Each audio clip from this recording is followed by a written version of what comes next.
Hey everybody, I'm Eugene Driscoll. Welcome to a very special episode of Navel Gazing, the Valley Indie podcast. Just arrived from the streets of Ansonia. At least right now, you were just outside. The mean streets. Is our guest today, Seymour First Selectman Kurt Miller.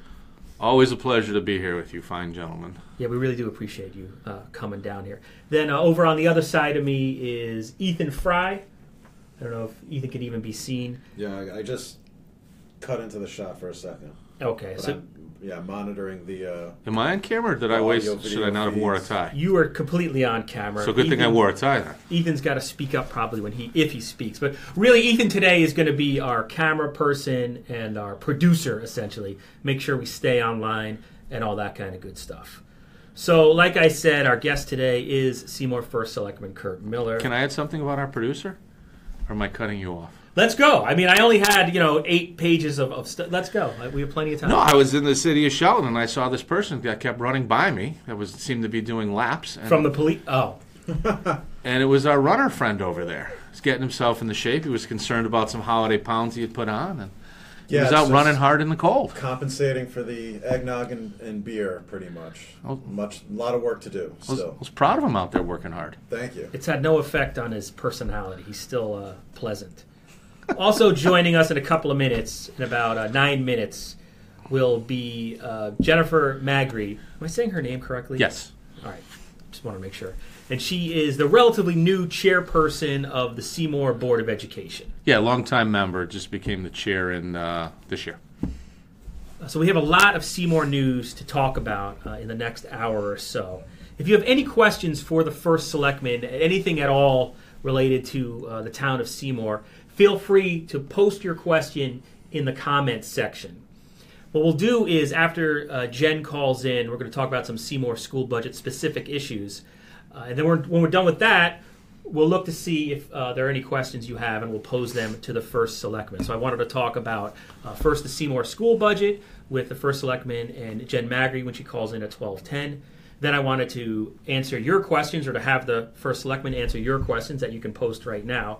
And then I wanted to sort of open it up and maybe talk about State Rep Linda Gentile retiring, and then anything at all that comes our way. We'll see how much time we have. Absolutely. So before we do all that, I just wanted to take care of some basic housekeeping, if you will. First, a programming note. We are streaming this right now on Facebook Live, but we'll also be publishing this as a traditional podcast on iTunes, SoundCloud, and Libsyn as well. And then second, totally unrelated but important nonetheless, if you purchased a Valley Indie t-shirt, I don't think you did. No, I did not. Kurt did not support our fundraiser. But you didn't have sizes. I'm an extra large. Let's not I've kid got ourselves. 3 triple XLs coming to my house. I can show you the email. So okay. So, Kurt's a very good politician. Fake news. If you ordered a t-shirt, unlike Mr. Miller here, but there's 52 of you who did, and thank you so much for that, you should check your email. You're going to have an email saying that your shirt has been shipped. Once you get that email, I got mine this morning, literally overnight. You can track your package, and you can track it by using the link that Ethan is going to drop in the comment section right now. We raised about $500 through t-shirt sales from this third party called Custom Ink, which is awesome. So your shirts are on the way. And if you have any problems with your shipment, or you think we're scamming you, call 844-537-3998. That's 844-537-3998. That is Custom Ink. And if you call them, they actually pick up the phone. And then thirdly, I just wanted to say that's in our post as it is right now on Facebook. We are sponsored this year by valleygivesback.org. That is a new initiative from the Valley Community Foundation. And I just wanted to read a quick message and thank valleygivesback.org for their sponsorship of this podcast. Adding a Valley charity to your estate plan creates a lasting legacy that tells future generations what causes matter to you. Your action will inspire others to follow your lead and make a difference. With a planned gift, you have the power to impact the community forever without affecting your current lifestyle. Learn more at valleygivesback.org. Plan now, give later, and impact tomorrow at valleygivesback.org. All right, now on with the show. Wow, that was So, well done.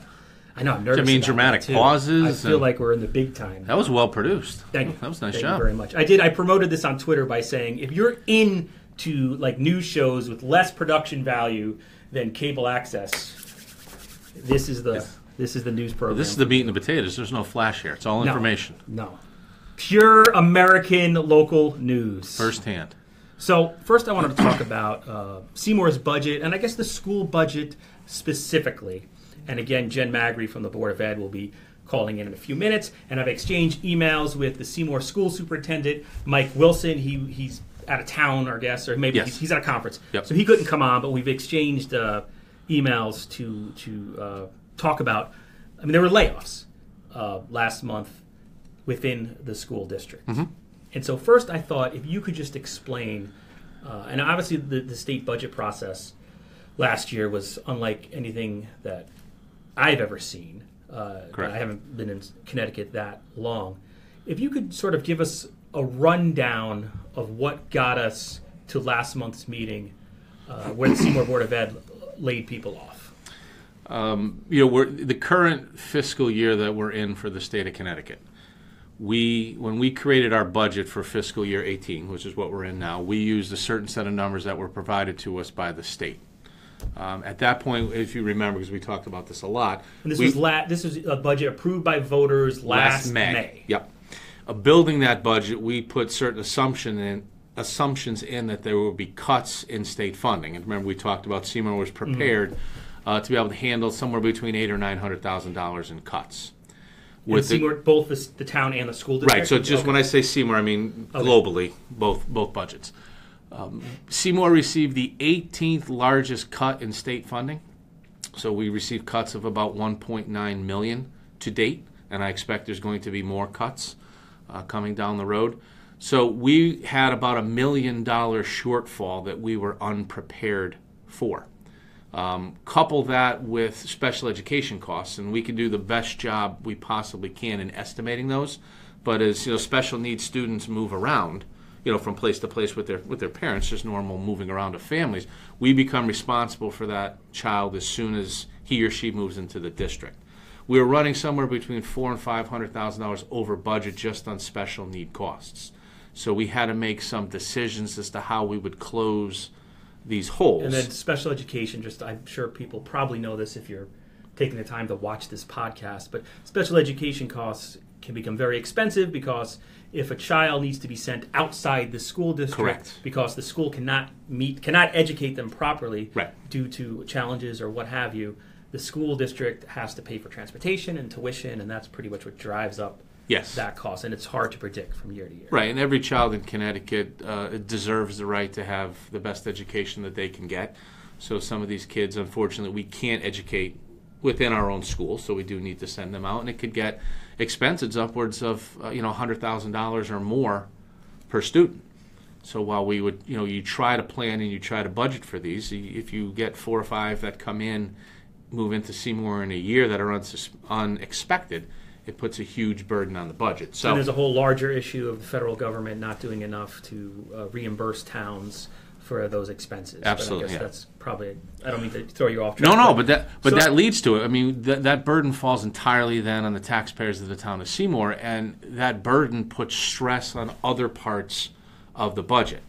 And when you look at operations like we have, I mean, our biggest costs every year for most towns and cities is the cost of our employees, because we have so many of them, particularly the Board of Education, and I'm sure Jen can elaborate on the numbers a little bit more, but their 75 to 80% of their costs are driven simply by staff.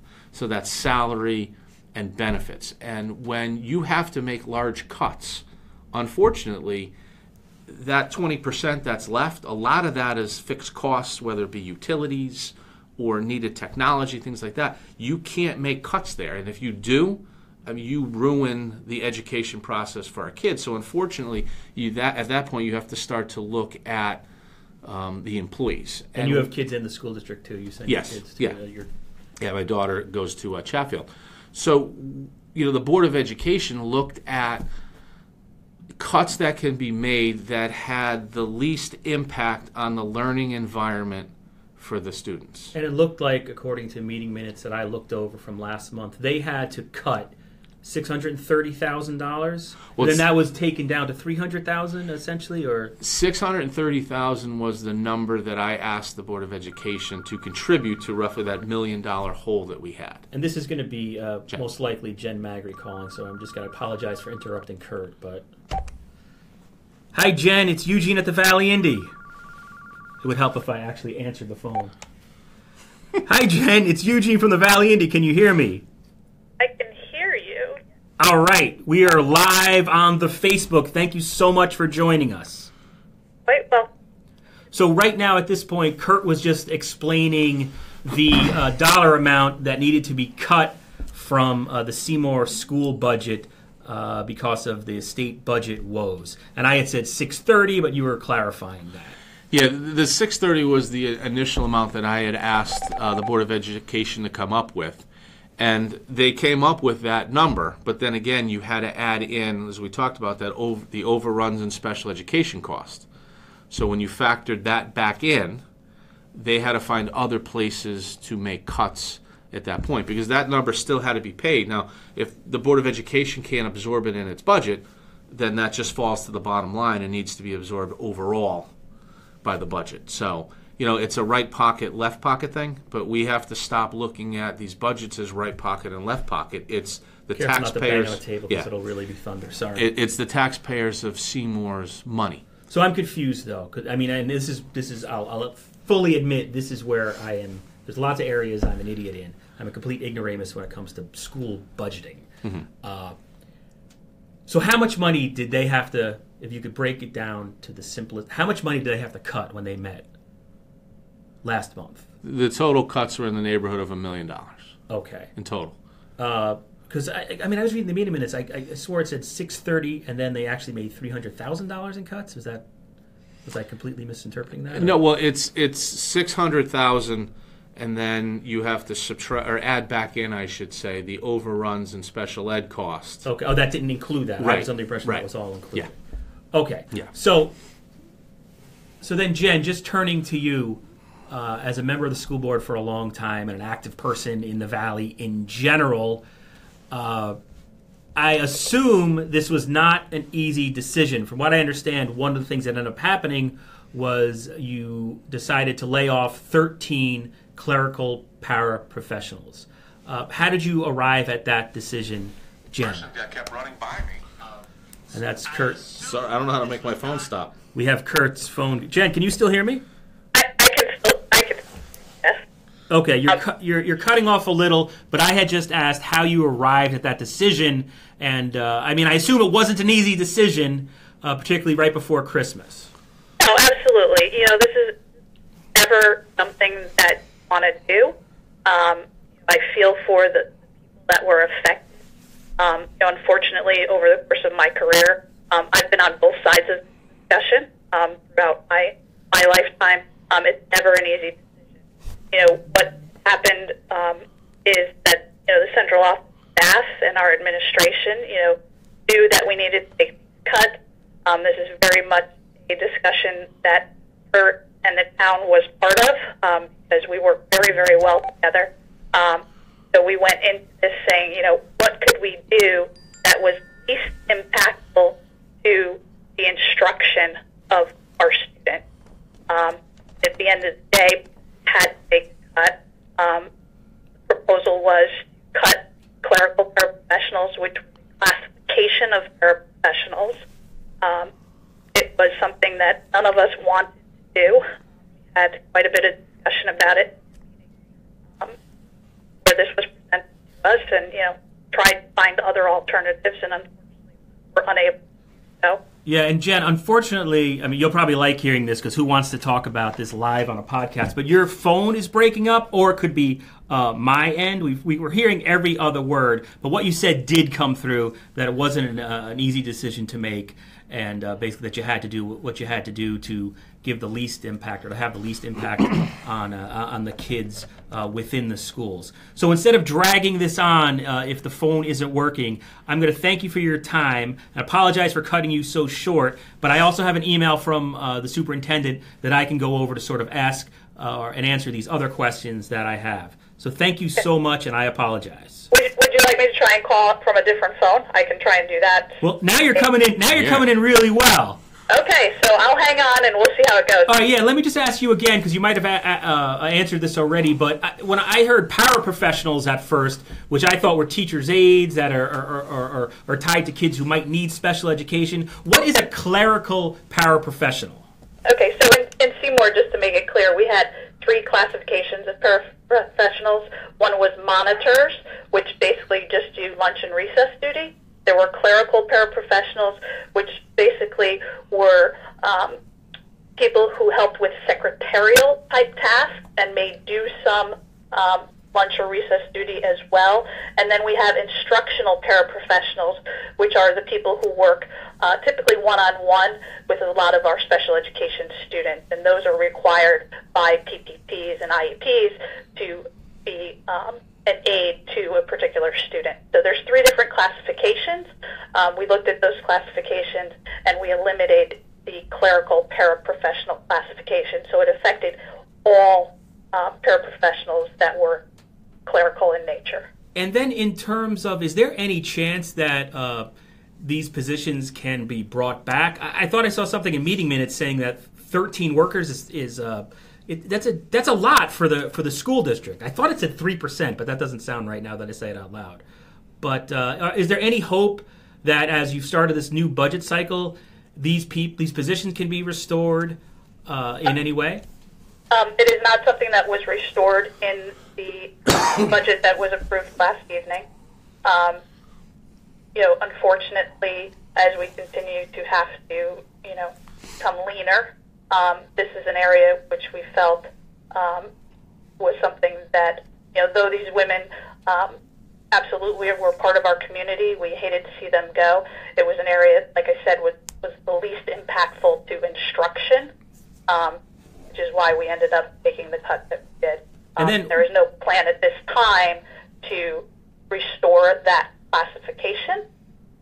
Then Jen, what about other were any program cuts made? What else did you have to do last month to satisfy these cuts that had to be made? We also eliminated the winter spring college intern program, and what that is we have college interns who are students that are typically pursuing their master's degree and need teaching experience. So they work in our buildings, typically as substitutes and with teachers as part of their overall teacher training. So that is something that we walked away from for this next semester as well. And then you had mentioned last night the superintendent presented, I guess, his recommended budget, and the school board endorsed it? The school board voted on the proposed budget, and we accepted the budget but made a few amendments. So I can actually give you the figures if you would like those. Yeah, before you do that, let me just ask, because again, I'm an ignoramus. It's always important to keep in mind. When you say, does the school board start reviewing it, or you've adopted it and now it gets passed to the town's Board of Finance? We have adopted the budget and it will be passed to the Board of Finance. Okay, gotcha. All right, yeah. How does it compare to last year's budget in terms of spending and percent increase, if you could give those generalities? Sure, absolutely. I can actually give you specific figures, so if you have a pen and piece of paper. Last year, the overall school budget was $32,974,308. Okay. The budget for the 17-18 school year will be $33,378,752. Okay. Which is a $404,444 increase, which equates to 1.23%. Okay, and that is what is being requested. And so I assume that's a pretty. Are there any new programs in there? Is anybody getting raises in this budget? Sure. So let me speak to proposed additions. There is the addition of a special education program at Bungie School. That includes adding a special education teacher and an instructional paraprofessional. That program would allow us to provide a behavioral classroom for some of our students who have special needs. It is the hope that that is a mitigating factor moving forward as students with needs perhaps come into our district or are identified as needing extra support in that area, that we would not have to outplace more students. The hope is also that we may be able to bring a few of the students that are currently outplaced back into district with the addition of this classroom. Okay. And what happens if the Board of Finance, let's say, trims some of that roughly 1% increase? Is that going to? Is there any wiggle room with this budget? I would say that there's very little wiggle room. We're about as lean as we can get without affecting programs and staff. So obviously, if the Board of Finance came back and said, this is not going to fly, we would have to have more discussion at the Board of Education level, along with our central office staff, to figure out what we can do.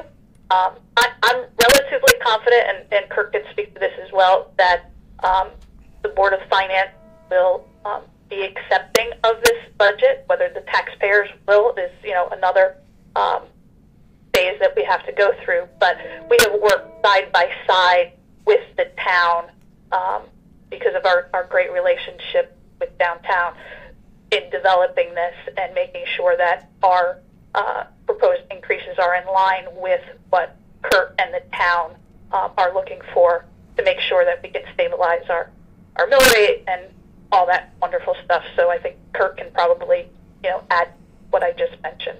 And then I just want to ask you one more question, Jen, and then I'll let you go because you have to work for a living. Unlike I do. Yeah, so I really do appreciate you taking your lunch break essentially to talk to us. But there was that issue that I had messaged you about, and I messaged the superintendent as well, and I think I might have mentioned it to First Selectman Miller as well. There was, and I know nothing about it because we haven't covered this at all, but I guess last year, when the former superintendent was leaving, there were some questions about spending that was done about June 30th of last year.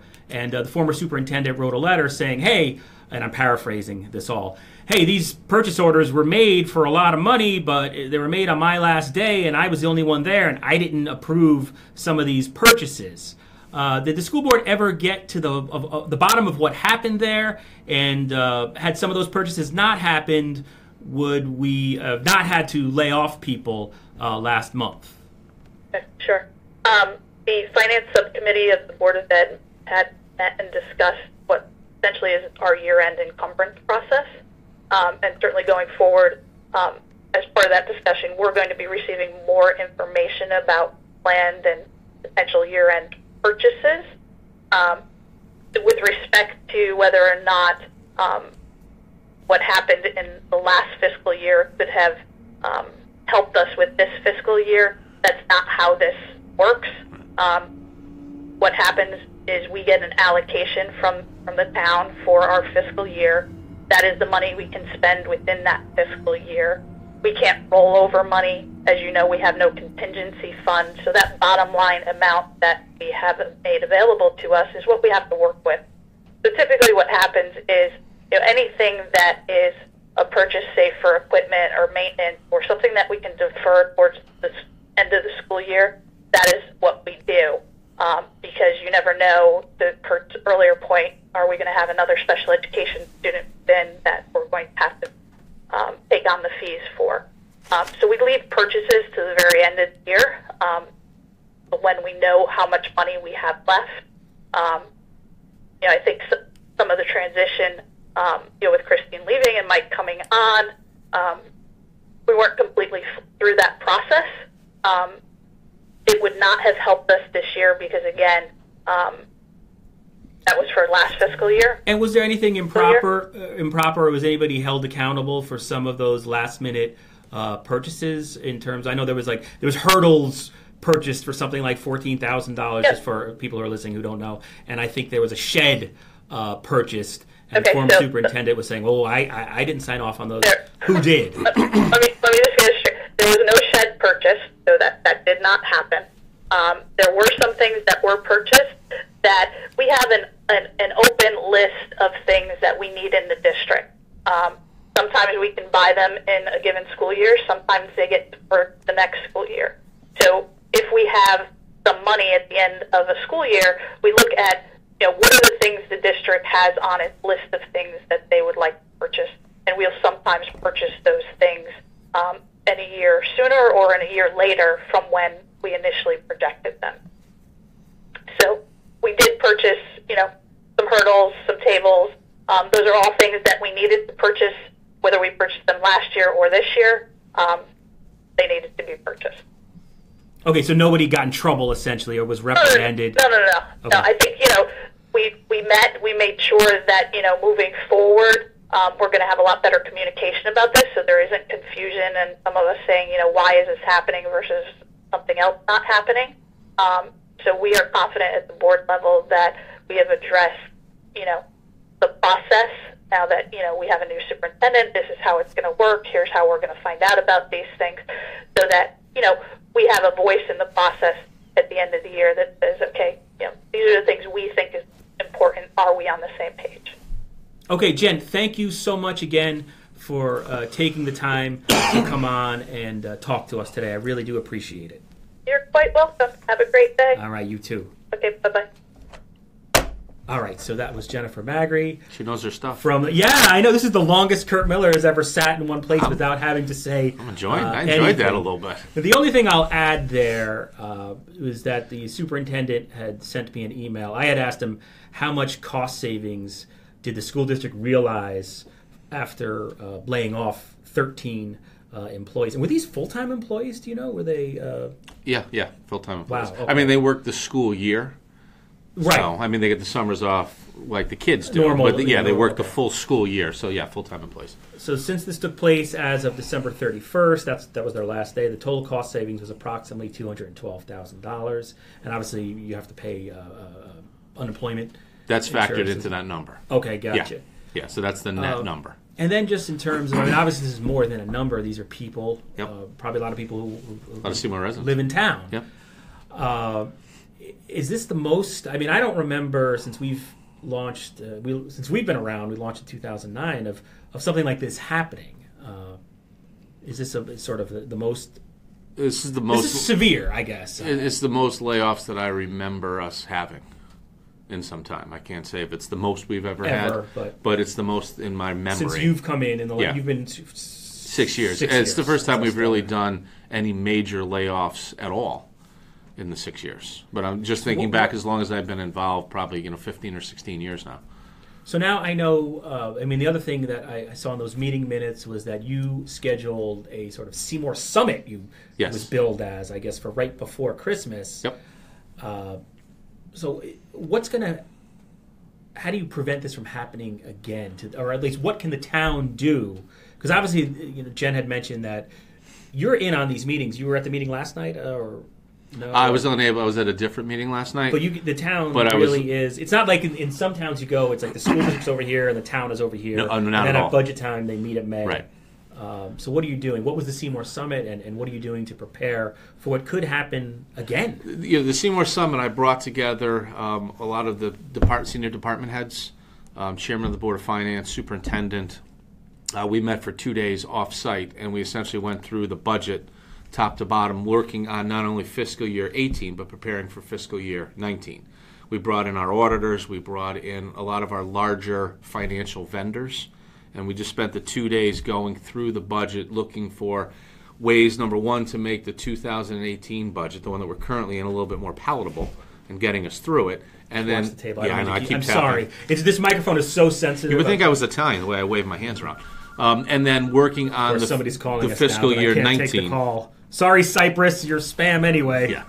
And working on the fiscal year 19 budget. to make sure that that budget does not have any tax spikes, any tax abnormalities in it. Yeah, are you going to be able to? I mean, that's a 1%. What's your reaction to the school budget that was approved last night and now is going to your Board of Finance? Actually, I'm very happy with the 1.23 budget increase that they came up with. It fits right into the plan that I had overall of where I'd like to see the school board come in. Overall, it's looking that the town is going to be about 0.5% below where it was now next year. So we're going to be able to. This is why I'm a writer. It's going to cost. Be what? It's going to cost less to run the. Your budget's going to shrink. Yes. Okay. Yeah, you see, you're a writer. You summarized that much better than I was. So, the end of the day, the mill rate is projected to not move again for the third year in a row. So I know one of the questions on there, a resident asked about that, because that's why I keep looking down. I'm trying to refresh. Jumping ahead. But that was one of the things that we worked on, and we had talked about in this 5-year plan and keeping the mill rate stable, and that was our goal. If you look at the model that everybody likes to use, which is Shelton, it took Mayor Loretti and his team 26 years to get to where they are, but their mill rate hasn't moved in 9 years. So that's what we're trying to accomplish as well. In Seymour, this will be year 3 of the mill rate not moving, but that takes into account large cuts in state funding. And, the core of this problem and the reason these people had to be laid off can be laid directly at the feet of Governor Malloy. And I don't mean to pick on him, but this is the problem when you're not fiscally responsible and you don't do the things that you should. This is the outcome of that. The state has no other place to go but to the municipal funding. And with the changes that were made yesterday, where they put money back in for Medicare, which was a good thing and something that they should have been doing, that increases that $220 million deficit to $270 million. And the governor has already said that he'd like to cut an additional $100 million in this budget from municipalities. So that could be another $500,000 or $600,000 that Seymour gets. And how cut. would Seymour absorb? You've already laid off. The school district's laid off 13 people, cut programs. What else can? At this point, it would be cuts to more positions. And it's salary and services is where we're at this point. I wanted to ask you, there is a mill rate stabilization fund in the town of Seymour. You just last month released a press release pointing out that the town's bond rating was kept as is, which is an accomplishment given the chaos of the last year and the fiscal uncertainty in the state. Yep. Was there any way, or why didn't the town allocate more money to the school district? Why didn't the school district or the school board go to the finance committee and say, or board of finance and say, like, hey, we're in a rough spot, we're going to have to lay off people unless you guys can cut loose some more funding for us? The issue with that is these are compounding problems. The money that's cut from the state, let's not kid ourselves, is never coming back. So if we were to send a one-time revenue source to fill this hole, we're still going to have to address this problem. You've dug a hole in next year's budget. Get out of. Right. And that's where towns get in trouble, where they use one-time revenue sources, so they pay for reoccurring expenses with their fund balance. I mean, that's a dangerous proposition, because as those salaries continue to grow, because they're going to compound with raises and things like that, that revenue source gets smaller and smaller and smaller. So it wouldn't be fiscally prudent for us to do that. We would just be kicking the can down the road, and I won't do that. And then just quickly, and I'm sorry to jump around. No, it's okay. Were these union workers, and where was the union and all this? And was there any thought of giving furlough days or union gives back, or opening up contracts to lessen the blow of laying off 13 people? I know that was discussed, particularly at the board level, because I was at that meeting and it was raised by several of the members. But you have multiple unions involved in the Board of Education, and this group of 13 employees is a union pretty much unto itself. So they would have had to get concessions from other unions, whether it be the teachers' unions, the administrators' unions, and so on and so forth, which in theory sounds easy, but isn't necessarily always as easy. And again, when you talk about teachers, if a teacher takes a furlough day, if the teacher doesn't come in and work that day, well, you have to have a substitute teacher fill that spot. So there's not necessarily a savings there. So, the teachers themselves would have had to say, yes, we're going to work, but just not get paid for that day. And, if those conversations were had with the teachers, I can't speak to. I don't know if they were or were not, but things like that. Could that have saved a few of those para jobs? Potentially, it could have. I don't know. Thank you for ending as I'm taking a sip there. We're like, well, Mike and the Mad Dog here. So we're 30 minutes into this. We're going to take questions if there are any. Ethan will tell us. But I just wanted to say. Ethan behind the glass? Again, yes, the Robin Quivers of this podcast. This podcast is sponsored by valleygivesback.org. Go to that website. They're trying to spread the word about a new way to support nonprofits, charities, and Valley causes. It's valleygivesback.org. And you know what? I can jump in and help your commercial out. I could speak firsthand because last year my brother and I opened a fund for my parents. And I want to tell you, it was very easy to do. You just reach out. I had the conversation with Sharon. She walked me right through it, filled out the paperwork, had it taken care of. So anybody that's considering doing something like that, the Valley Community Foundation is absolutely the place to do it. And this new initiative is about planned giving. And if you look back, we had Sharon Closius on last year to talk about that. I'm sure we'll have her on again. But a word from our sponsor. Here, you can take well, we didn't get you any water. But adding a Valley charity to your estate plan creates a lasting legacy that tells future generations what causes matter to you. That's right. Your action will inspire others to follow your lead and make a difference. With a planned gift, you have the power to impact the Valley community forever without affecting your current lifestyle. Learn more at valleygivesback.org. Plan now, give later, impact tomorrow. valleygivesback.org. All right, Ethan, do we have questions from the public? Has Kurt Miller planted people? I'm sorry. I don't do that. Kidding. I know. We have one question. It's not all the time. One question. From Rosemary. It's not an election year. Rosemary Kamonyi. Hopefully I'm pronouncing that correctly. She says, can we please have a reduced town tax rate for seniors? You are taxing us out of town. And I've also asked if anybody else has any other questions, and I'll let you know. Do you have a response? How are you helping or not helping seniors? And, in fact, are you trying to drive your parents elsewhere? Well, what I like to do, I can talk about my parents. That was just being... They're in Florida, so they don't care. Oh, they're gone. Yeah. They're down there with Jody Rell. Yeah. So the... which makes Ethan really mad, by the way. They're just the snowbirds. They go down for a couple months and then come back. But to her question, we have the tax stabilization in there for seniors, and what it is, it's a pool of money that the seniors can apply to, and it helps reduce their taxes, and the amount they get is based on the number of people who qualify and apply and things like that. If I'm a senior, or if I pose that question, maybe she doesn't know about that, how do I avail myself of that? You call the tax assessor's office, and then they'll walk you through what you need to qualify for that. But it's a pool. It's a limited pool of money, and then it's $50,000, and the seniors get rebates off that. It's usually $100 or $125. So it's not a huge amount, but it certainly helps out. But again, I want to stress the mill rate is projected to stay level for a third year in a row, and the value to that is as our operation is run more efficiently. Businesses are more interested in coming to Seymour because they can plan a little bit better. And we've talked about this before. When businesses like Thule Basement Systems are making the type of investments that they're making in Seymour, that's going to help stimulate growth. And with stimulated growth allows you to keep the mill rate stable. So we are definitely working on that as a priority. It was a big topic of that summit that we talked about. That economic development. Yeah. Well, not just economic development, because that's important, but it's running your operation and making sure it's efficient. And decisions that you're making today don't have ripple effects down the road that make them unaffordable.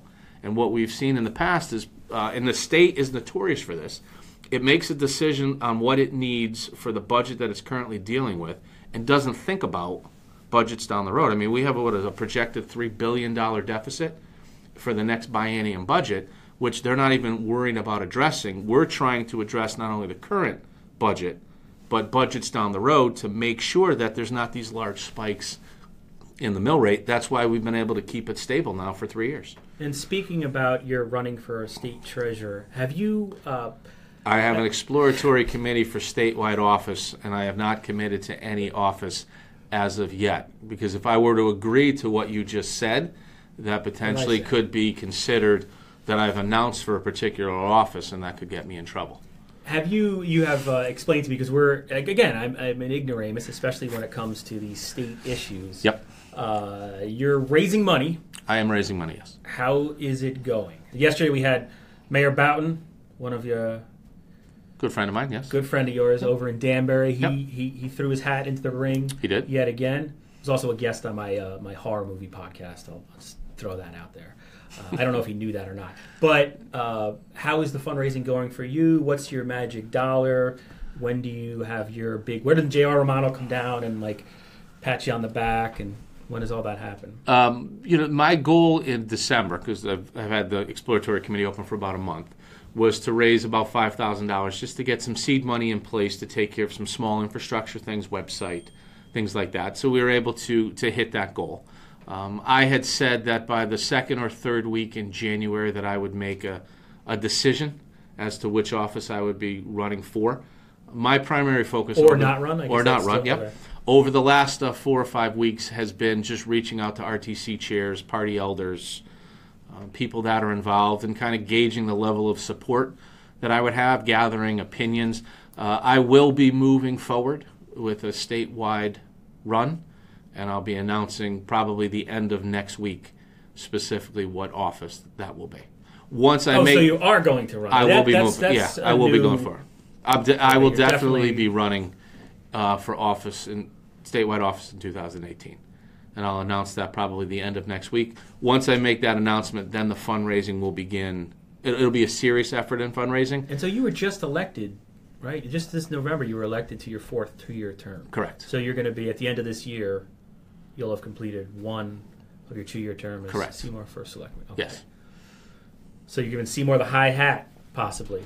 Well, I would say that a little bit differently. One of the biggest issues that Seymour is having right now is issues with funding from the state of Connecticut because of its lack of financial management. As evidenced by laying off 13 Right. clerical paraprofessionals. And the two positions that I'm looking at, and we've discussed this, or two of the positions I'm exploring, is treasurer and comptroller. And I think those two positions would have a direct impact on the finances of the state of Connecticut, which would benefit the town of Seymour. So I wouldn't say that I was leaving Seymour. I would say that I'm trying to put myself in a position that could help benefit Seymour for the long term.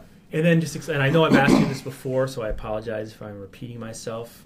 And also if I apologize if I'm just concentrating on Seymour, not the larger picture that's here. okay. But if so you make your announcement, will you finish out your term as First Selectman, or do you step away from it to concentrate on this run? What will happen there? I will continue as First Selectman, and then nights and weekends is when I would be doing the campaigning. Okay. Yeah. Do we have any other questions from the general public? No, No one wants snow removal? No one wants to complain about snow removal or nothing? Trash pickup? none at this time. Wow. So Snow, let's- listen, I'd like to throw Go a plug ahead. for our public works guys. I mean, and that's just what people talk about. and I've been talking our about. snow removal, I think the guys did a fantastic job. They started early pre-treating the roads, and were out basically for about 20 hours working hard, and got through everything they needed to get through. Actually, one of the residents sent me a message to say they can't believe that they can actually see the pavement. That the pre-treatment that had been done in advance, plus the plowing, once the road started to warm up with cars driving on and things, heated that road up and brought it right down to the asphalt. So kudos to them for the hard work and effort that they put in. We actually just got a question from Julie Lynn. She says, newspaper reports say Hartford plans to reduce rail service on Waterbury Line. Does that mean there's a better chance the 67/42 road will be built? That's actually a really good question. Can you repeat that for me? Newspaper No. reports say Hartford plans to reduce rail service on Waterbury Line. Does that mean there's a better chance the 67/42 road will be built? And just to give a little perspective on her question, and it's a great question, the 6742 connector is the one that runs essentially from downtown Seymour by Subway and Stop and Shop, would run all the way into Beacon Falls along Route 8. That would open up that land directly behind Stop and Shop that's owned by the Haynes family. There's about 240 acres or so back there that they have a plan to develop. It's a nice mixed-use product that once the project in Oxford is completed, that's the next thing they're going to turn their attention to. To build that road is about $10 million. And you've been trying to get money to fund We that road have. for We've been partnering a long time. Yeah, with Beacon Falls. We've applied for 3 Tiger grants. Tiger grants are federal transportation grants, large ones. Unfortunately, we have been unsuccessful. We're going to apply again. Rick Dunn from now NVCOG, Naugatuck Valley COG, and his team lead that process for us. Myself and First Selectman Bielik of Beacon Falls work hand in hand with our state and federal delegation. But unfortunately, that money a lot of time ends up going to the bigger cities.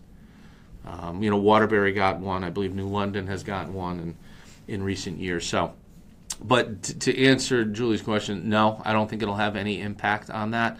It's very unfortunate that rail service on the Waterbury branch line is not up to snuff. Yeah, because I'm just looking at an article here from the Post.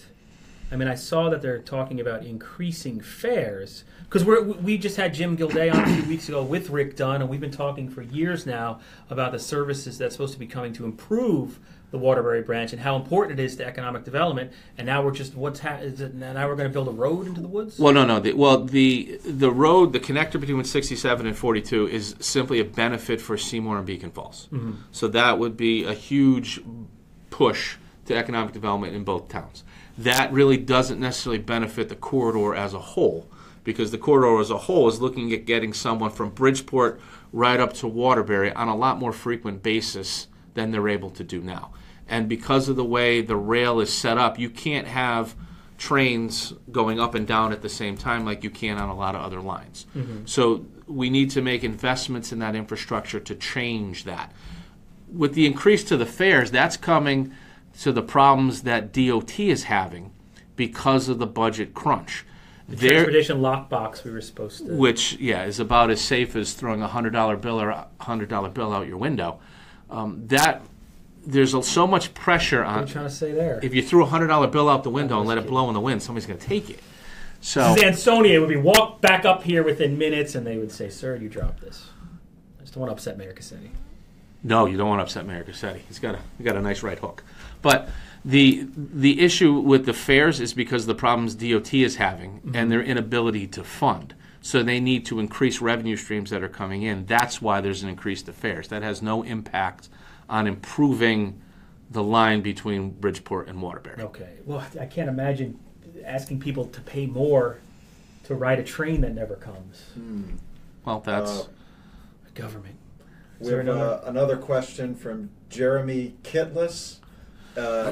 Is there any chance that Seymour could have a boat launch for Housatonic River access? Oh. It's actually something that we have been working on. Our primary focus is having something for emergency use first. We have some loose agreements with some owners down on the river that allows us to put our boats in if we need to for some type of emergency on the river. We're trying to secure our own boat launch, and then once that's done, we would look for something more for recreational use that was managed by the town. Yeah, because unfortunately, I have to go around to the other side over to Derby. It's wonderful. Or Shelton to get in. Yeah. And what's this? There's some creepy thing developing with kayaks on the Naugatuck. Have you heard anything about this? Yeah, there's kind of a crazy woman that just recently moved into Seymour that is working with our former Valley Indy reporter Jody Gill, the professor. She's been working with Mary McNellis, our director of community service, coming up with a proposal for that. It's moving along, so maybe it's something that we might see in the spring or summer. Waterbury stops having sewage spills and killing all the fish. That's a problem. Yeah, that was a little nasty. Nobody wants that. Yeah. Okay, so if we don't have any other questions, or if we have some, feel free to interrupt. But I wanted to talk briefly about Linda Gentile retiring. Yep. We were sort of like, our reaction was, Ethan said, well, there's this Democratic wave that's supposed to happen. This is maybe good news for state Democrats. And I kind of said, well, the Valley is not like exactly the rest of that conventional wisdom might not apply here in the Valley, especially if you look at George Logan being elected for Ansonia Derby, Rich Zekin. What did Tom do that was so wrong that they just took it away from your party for 34 I believe he years? was only there for one term, if I'm not mistaken. Then he went to work. He went to work for Deep, I believe. Okay. So I don't know if that correlated or he went to Deep after he lost. I'm not sure, but So, what do you think the chances are? Are your chances better than ever for Republicans? And who give us some? We're 50 minutes into this. Just let us know. What are you hearing? Who's going to run? Cara Rochelle told us she's the Naugatuck Valley Young Democrats, aligned with your nemesis Stephen Bohuniak. Stefan. Oh, I just messed that up. I'm sorry, but she said it was Stefan something. Note, I was the one who said your name right, not him. Yeah. Because I screw his name up all the time too. But Cara Rochelle had said that she would consider it. I believe were her words. We asked Joe Jauman. We're here. Jauman. All right. Yeah. That's I should not. This is why I write. But look, we're trying different things. Jauman, Mahopac, New York native, or Mahopac, had said he hasn't made a decision, but we're hearing Republicans are going to push him as the candidate. What are you hearing? Oh, well, it's a different district than I'm in. Right. I think the potential for the Republicans to take that seat is substantially better with Linda not running. I think Linda was a popular state rep. I think Linda did a nice job, and not only for Ansonia and Derby, but Linda had the whole valley in mind when she was in Hartford, which was a good thing. Linda and I worked together on a lot of different things, and she would be quick to reach out and, if it was a valley-related issue, she would be quick to reach out and kind of give an update just to make sure that, I was aware of what was going on. We were struck by the fact that, nobody... we kind of went for the juicy, hey, and people were all, well, look, first, it was almost like we did it too early. People were saying, pay respect to this legislator, and she's very popular. Well, here's the thing. We're Republicans and Democrats, and, we fight to win elections, and we have philosophical differences. But at the end of the day, we all want what's best for our communities or what's best for our state. And, how you conduct yourself when you're doing your business, I think, goes a long way in what other, politicians think of you. And Linda always handled her business the right way. She was always respectful. She was always courteous. I mean, she was tough, don't get me wrong. Linda was by no means a pushover. But the way she handled herself, I think, is why you got the reactions that you did. Now, am I happy that Linda is not running because it provides an opportunity for a Republican to take that seat? Absolutely 100%. Am I sad that Linda, the person, is not going to be involved? I am, because she's a good lady and she's earned that respect. But so, what Republicans have you heard might throw their hat into the ring? I've heard Joe's name mentioned. There's some names that I'd like to throw in just to stir up some. This is the place for it. Some controversy because different towns. Phil Tripp, I guess, told Ethan. We had asked Phil Tripp, Ansonia alderman, ran against Joe Crisco a few years back. He said he's not considering running at this time. Well, Phil's a name. I think Laura Vaccaro is another name. Maybe that could do that. I believe he's the new president of the Board of Aldermen in Ansonia. Smart guy, astute politician. John Marini, I think you asked too, Ethan? Yeah, he said no. I think John Marini would be another great name. Definitely smart guy. Listen, it's Ansonia and Derby, and the Ansonia and Derby charters allow their chief elected officials to potentially run for and carry both offices. Oh, I did not even know this. Okay. So, you could maybe a Mayor Cassetti or a Mayor Zekin could throw their hat into, popular people in these two towns. So it could be a lot of different people. And we asked Democrats too. Ethan, you had reached out to Tarek Raslin to see if he might consider running. He just ran against Mayor Cassetti in Ansonia. He was new to town, new to political life. But what did he say to you, if anything? You might have to talk about it. How are we doing sound-wise? Everything is good. Yeah. In an email, he said, I'm focusing on City Hall and helping statewide candidates, so I will not be seeking the nomination. But I will be working hard to support and campaign with the endorsed candidate. So Raslin says he's not pursuing that office. Yeah. So what Democrats are going to do? See, but I just want to say that's a smart answer from somebody that's not very seasoned, Because if he immediately jumped into this race, he now goes from somebody that wants to help the community to somebody that's turning into an opportunist that's just looking to climb a ladder. That's actually a very smart, very politically astute answer that he gave. So I give him credit for that. Who have you heard on the Democratic side? You can go gossip about them, right? I mean, to be honest with you, I haven't really heard any names. I mean, I was surprised when I got the email from you that Linda wasn't running, so I haven't had an opportunity. But I'm trying to talk Stefan into moving to Ansonia, if that's possible. No, I'm only kidding. There's the Valley. I like that we're trying to set up this rivalry between you two. That's fun. Yeah, oh no, we have a good time with it. He's he's a good guy. He's learning a lot, and listen, he's going to be a viable candidate in the future for whatever he wants to run for. And I reached out to Michael Mandel, who's a spokesman for the state Democrats.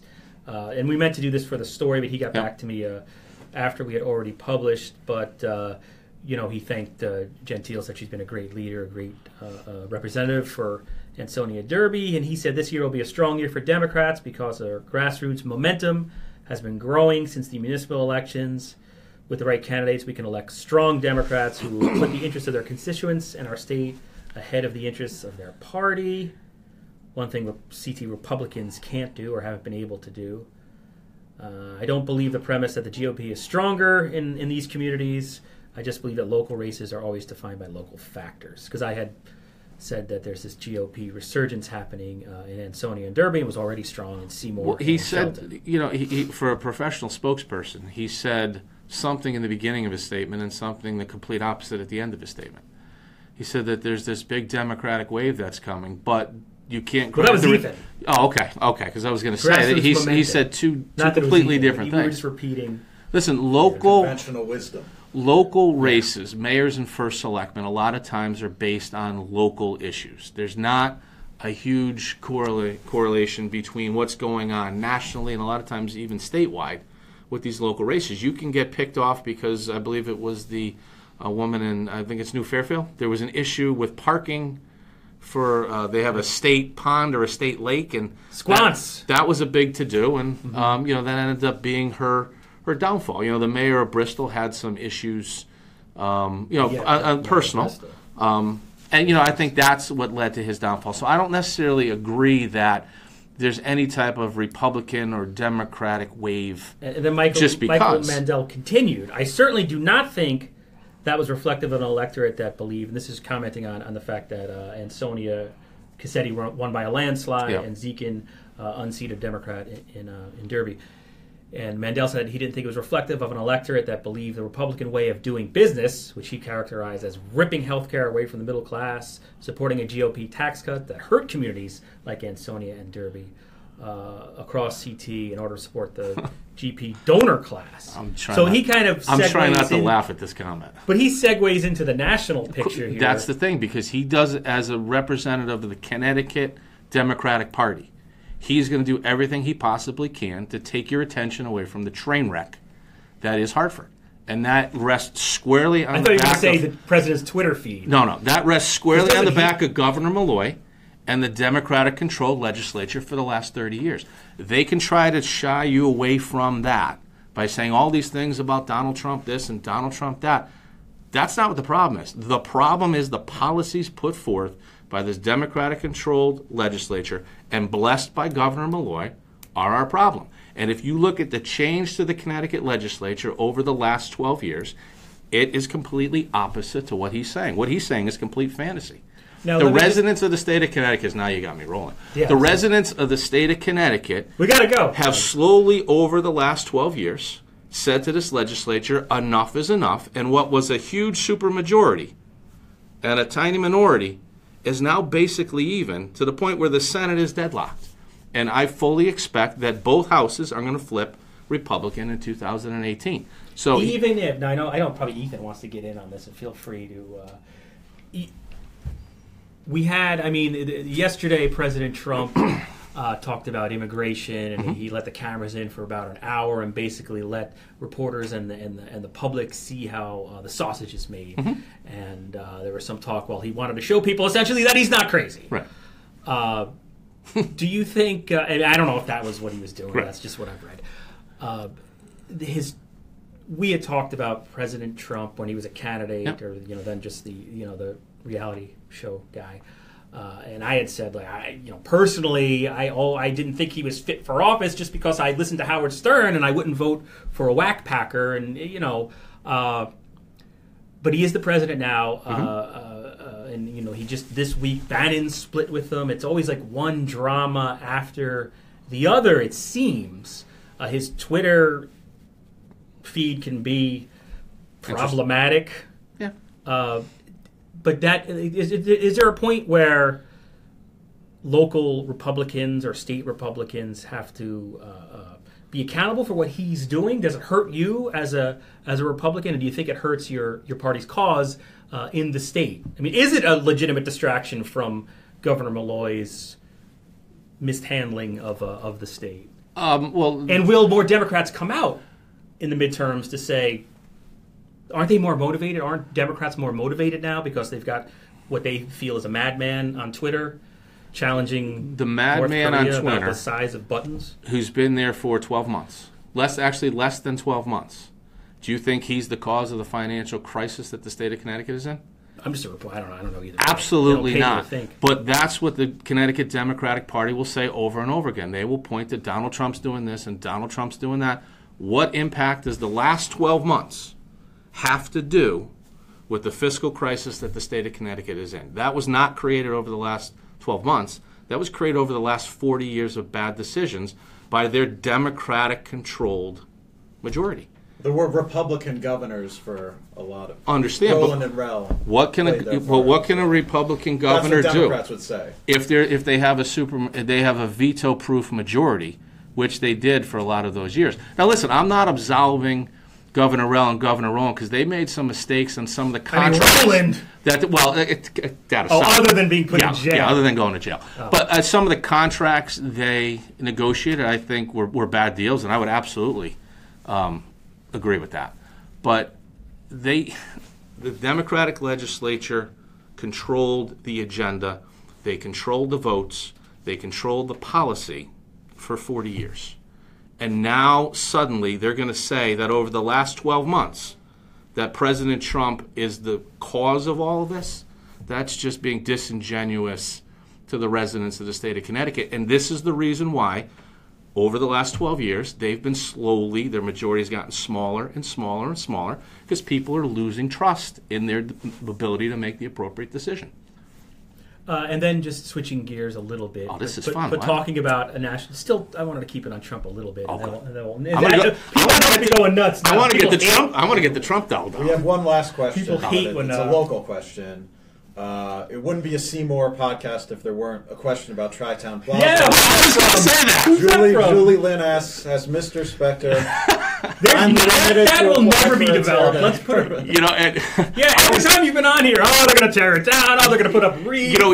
Yesterday when you sent me the email about what, kind of what we're going to talk about, and there was no mention of Tri-Town, I'm like, so I should probably shoot him a text just to kind of get an update. And I didn't do that, so I have to apologize. I don't have an update. I haven't talked to him in a couple weeks. It's almost glaring now, and maybe I don't mean to editorialize, but we've seen the Valley Bowl was bulldozed and reborn. Panera Bread, the Big Y. I mean, Walmart left, which was a huge blow to Derby, and now the Big Y is actually coming in. Haynes in Oxford that's incredible, and in Shelton, I mean, every 5 days there's something. And yet Tri-Town Plaza just sits there. I go to the movies there. I just saw The Last Jedi there. It's a great shopping center. I get my Dunkin' Donuts, Tire Shack. It's all beautiful. But it's just stagnant. And then we don't know. Well, at this point, the town's. It's not something anybody campaign on. It used to be a campaign issue with first selectman races. But it did, and there's really at this point nothing that the town can do. We can make calls. Other than get angry, or well, you can get angry, but you get angry that the sun comes out. You can't. You have to keep your anger focused, I guess, and that's not something that's worth getting angry over, because unfortunately there's nothing that the town can do. And you know what? I cut off the question. Did you actually read the question before I started blabbing? She just said, has Mr. Spector, he's the owner, finally committed to apply for tear down permit of Plaza? Oh, that, no. I mean, I can flat out answer that question. The answer is no. And last we heard, there was some type of asbestos removal that did not go the way. There's some dispute happening between. And my last update was the dispute was ongoing, but was getting near conclusion. Has it made its way to a civil court? I don't know. I didn't ask. But that once that process was done, then the demo permits would be applied for, and things would move forward. But I'm not going to give a time frame anymore, because it would just be a guess at this point. I know. I'm thinking like when Bohuniak runs for first selectman, he just has to go through the podcast and lists all the different excuses for Tri-Town. Well, listen, I'd rather talk about the almost $20 million invested in Seymour by Basement Systems and Thule, two of our largest taxpayers and employers. And when your largest taxpayers and your largest employers are making that type of reinvestment in the community, I think they would agree the community's heading in the right direction. Why does Bob Cinto keep building in Shelton? Because he believes in the Shelton story, and he's going to keep reinvesting his money there. We want Larry Janeski to believe the Seymour story and continue to reinvest in Seymour. We want Larry Janeski to be the Shelton version of Bob Cinto. All right. How's that for a plug? All I could think was like, hey, if you want to buy an ad on the Valley Indy, it's $99. Political ads too? We've done political ads. Yeah, I think you just did one. I'll probably get a fine. When did I do a SEC. political ad? I'm just kidding. If there's anything you want to bring up, I was going to ask you about. If you want to put my exploratory committee website on the bottom, I mean that might be a bridge too far, but it certainly wouldn't hurt. The latest. I mean, there is what's that book called? Wolf Coyote, Fire and Fury. Did you buy it?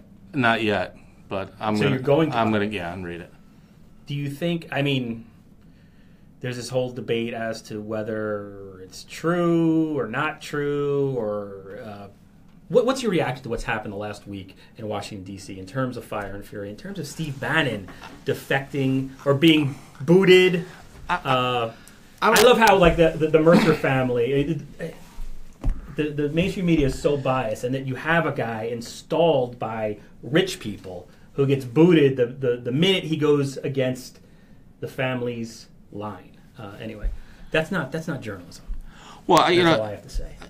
I don't trust anything that comes out of the mainstream news these days, because they have their agendas, and it's gone are the days of reporting. But compared to Breitbart? Well, I said mainstream. I'm not talking about the crazy nut jobs. Listen, the days of the Walter Cronkites, and we all grew up in that era. When Walter Cronkite said something, I think you can all agree that you had confidence in what he was saying, that it was accurate, that it was researched, that it was good. Mm-hmm. He instilled that confidence in people. I don't see that same confidence now in the mainstream media. You're going to buy Michael Wolff's book. Well, because I want to read it. I'm just interested to see what it has to say. You would think that I watch Fox all the time, but I actually watch CNN every morning, because I'd like to hear essentially what the other side is saying. And, Governor Cuomo's son, and I can't even think of what his name is. Thank you. Off the top. The reporter. Chris, yeah. I mean, he has... I'm a New Yorker. That's he has an agenda. He does not like the president, and he will spin every story somehow the opposite direction. The president can say the sky is blue, and he's going to come out and argue that it's a shade of green. But it's kind of good to hear that. But how can you have faith in an organization like that that's dedicated just to the news, that is that biased and that slanted? And I say the same thing about Fox News. Fox News is ridiculous to the other side.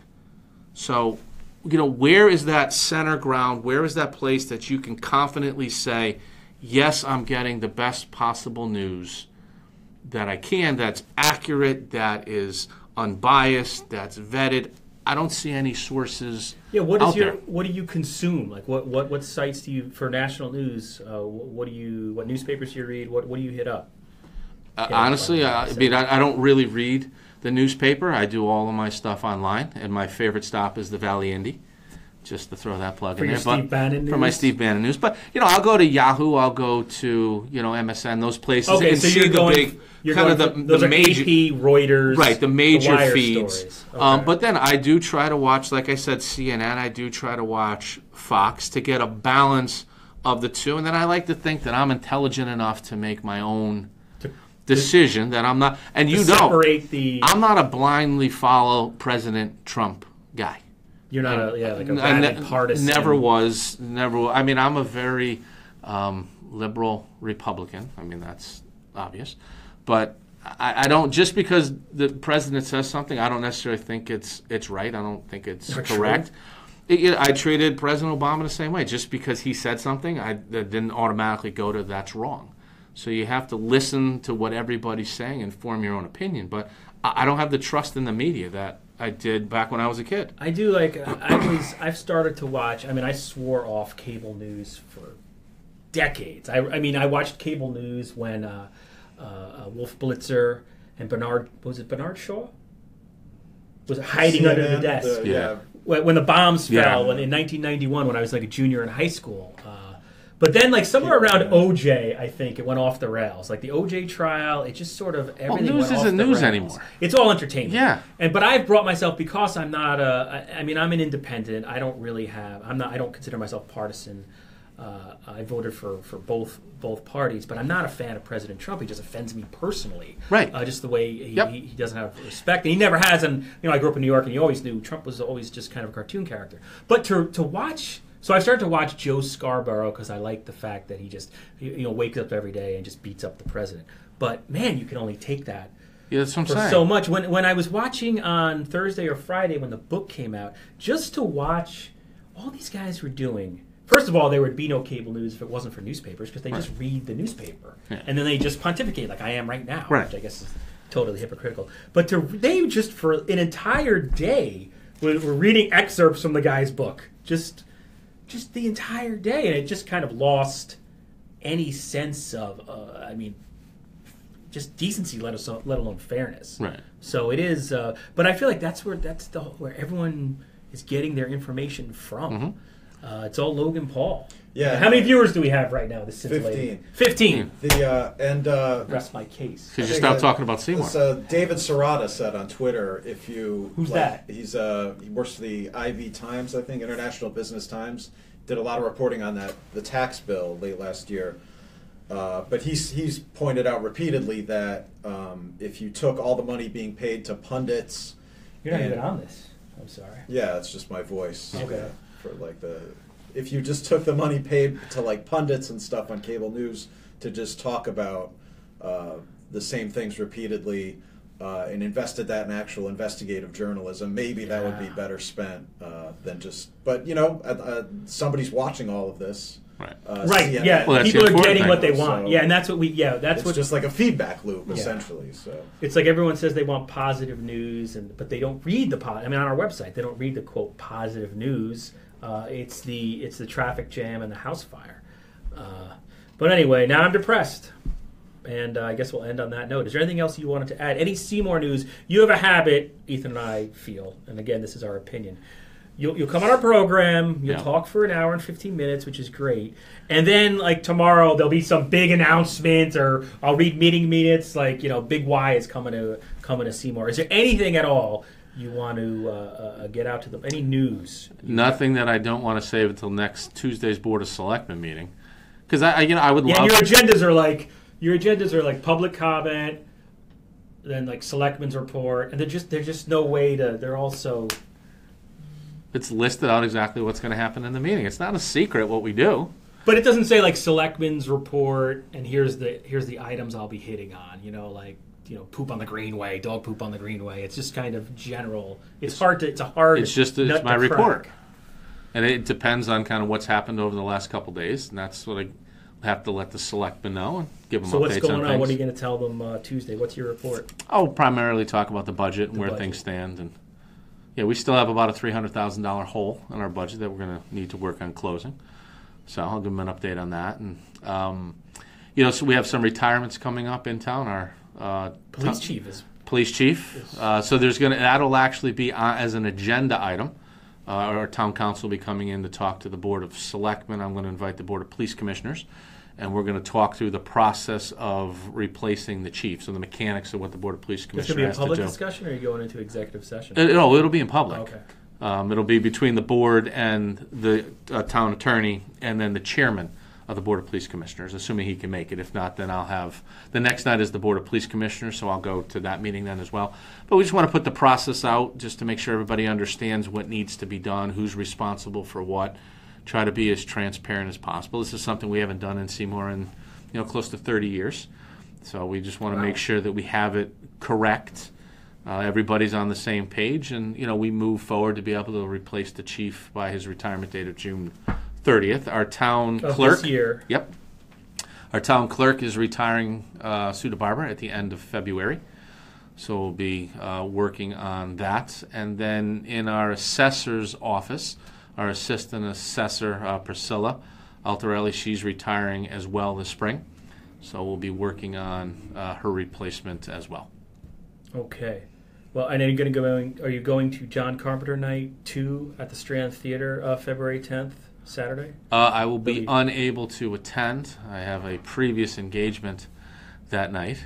You roll your eyes. They live and escape from New York.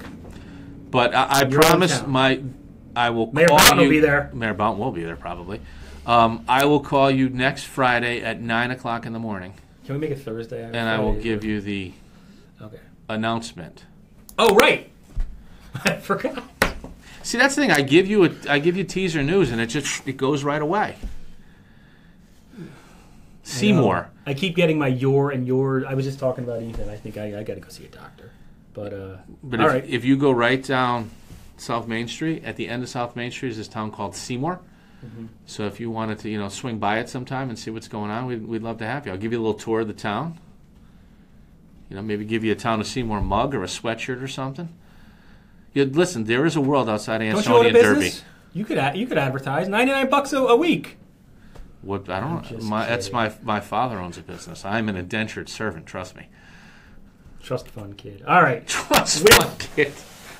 I want to thank Kurt Miller. I want to thank the 15 people who watched this, and Jen Magri for coming on and talking about. We're kidding around at the end, but I want to thank you guys for coming on. No, always a pleasure to be here. So for Ethan Fry and Seymour First Selectman Kurt Miller, I'm Eugene Driscoll, and we'll see you next time. And now Ethan will turn that off.